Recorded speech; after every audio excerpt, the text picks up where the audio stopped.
एक साधु महाराज थे। वो सदैव पापियों और जो नीच कर्म वाले होते हैं उनके बीच ही बैठ कर के प्रवचन दिया करते थे।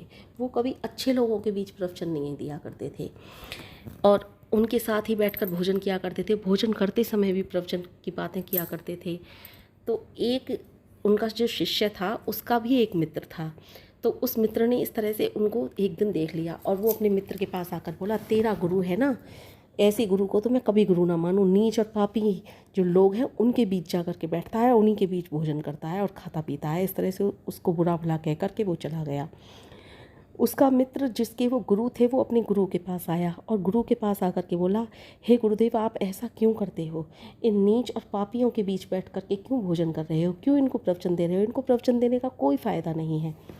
इतने पर साधु महाराज बोले, सुनो वत्स, मेरी ज़रूरत इन पापियों को और नीच कर्म करने वालों को ज़्यादा है। मैं इनका भला करना चाहता हूँ, क्योंकि इनको पता ही नहीं हम पाप कर्म कर रहे हैं।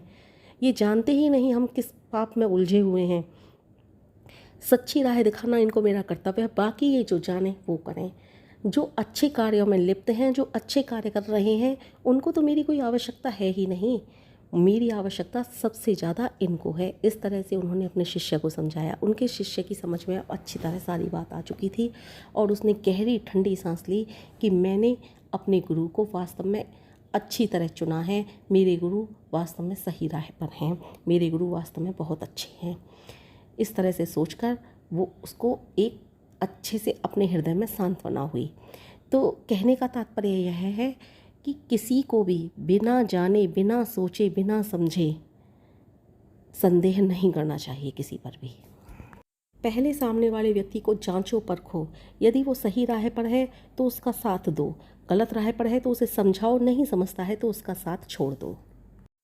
गुरु सदैव सोच समझकर उसके गुण और अवगुण देखकर ही बनाओ।